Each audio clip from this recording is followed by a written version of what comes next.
And being African American, Hispanic, Latino should not come with 3 times the likelihood of being executed and imprisoned. We need to change the way we view human life and stop basing guilt and punishment on how a person looks from the outside. And it's ironic because the majority of people arrested for the worst crimes are white people. I read somewhere on an FBI website that 53% of people arrested for crimes are white. 93.6% of predators are men that fit the cis, straight, heteronormative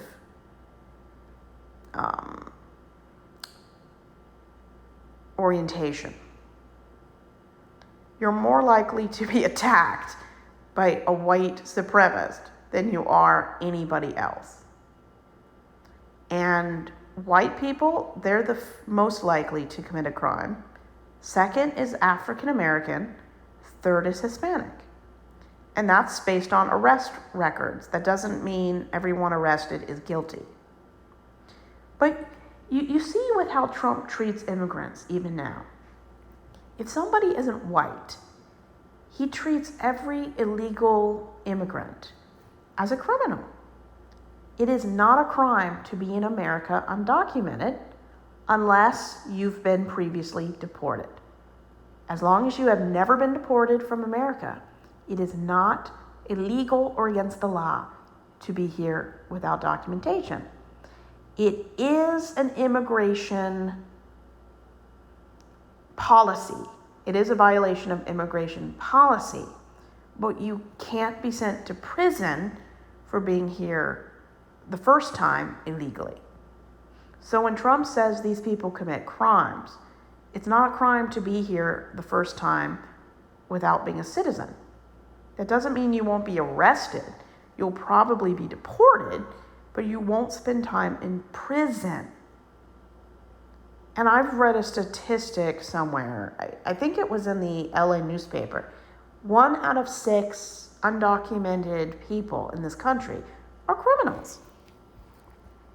They come here with the intention of breaking the law, usually crossing the border, but it's only 1 out of 6.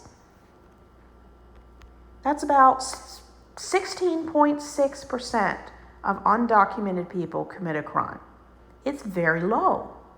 That means 5 out of 6 people are law-abiding. They boost the economy.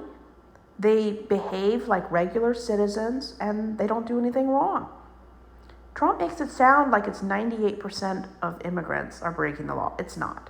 16.6%. And it's all about racism. Immigration control is all about race and race superiority. I mean, immigration policy was created in the 1800s and became popular in the 1920s and 30s to keep out Chinese people from immigrating to the US, which is ironic because the Chinese men built the railroad from St. Louis to California. That's why immigration control became a political issue. Racism. Now, there should be a little bit of immigration control, but let me explain. We need to be able to document people for legal and tax purposes. Everyone should be a legal citizen who stays here more than 6 months, so people can have equal protection under the law. They can have access to the legal system, good health care, a decent, safe place to live. If you aren't a legal citizen or have the correct documentation of temporary residency, you are more likely to be exploited, paid under the table, taken advantage of, or harmed, because you really can't go to the legal, you can't take back anything through the legal system because even though you have rights, you're here illegally. So being a legal citizen is about protecting your rights. It's not about mandating race.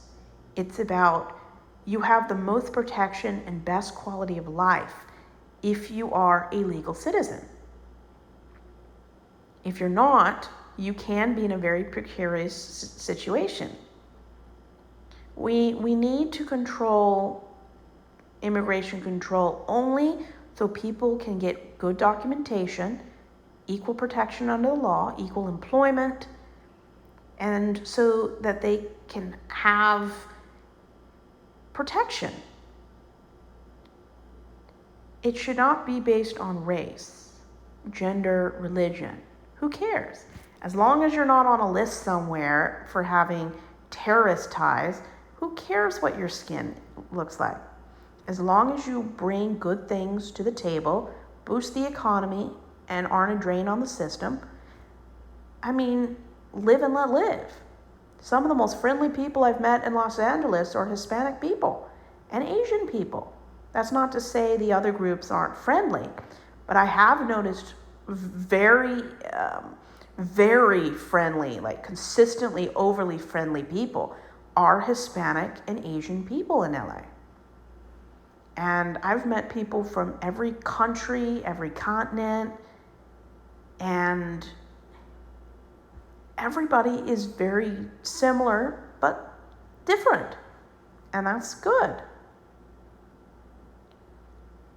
I would say the friendliest people I've ever spoken with are usually agnostic, atheists, or religiously apathetic people because they seem to be more objective and they don't have any religious hang-ups. I would say the incels, the MAGA, and the extremely conservative Christians are the least friendly. But just last week, I met two different conservative Christian groups, and they were very friendly. But this country runs on racism. Where you live was due to 1950s racism. Educational cost, where you have access to education is racially motivated. Life expectancy in African American people is lower than white people. The people who genuinely die or experience the worst parts of abortion bans are people of color, minorities. War always affects African Americans and minorities more than any other group.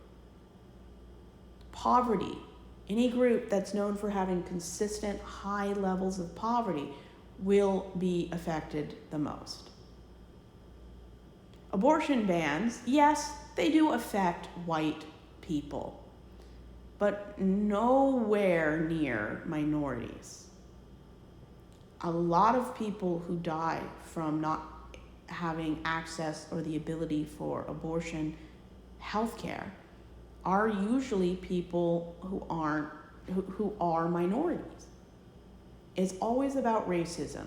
Protecting your kids is about, it's always about racism or the privilege of a certain orientation. That's what conservative policies and politics is all about. Racism and sexual orientation privilege. And if you're one of those people who fits into more than one minority, I feel for you. I've heard that on Google says the group that probably suffers the most in this country are trans people of color, which is very sad. And beware people who discriminate or support people who discriminate against queer people. Because Nazis, they love taking away trans people's rights and banning books. That's kind of happening right now, actually. And it's not a coincidence when you elect Trump, when he was trained by people who started and maintained McCarthyism and things like the Lavender Scare. Trump learned from the best people in American history on how to discriminate and bury people. Our goal is to limit racism and shine a light to wake people up about the dangers of supporting racism. And I told you in a previous video, the most racist people usually are the most patriotic.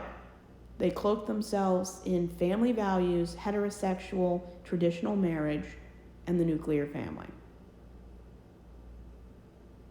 It's always about racism or orientation privilege. And anything we call family values is a thin-veiled attempt at racism. Because they don't want anything to disrupt the status quo and the privilege they hold dear. Because when you're used to privilege, equality feels like oppression.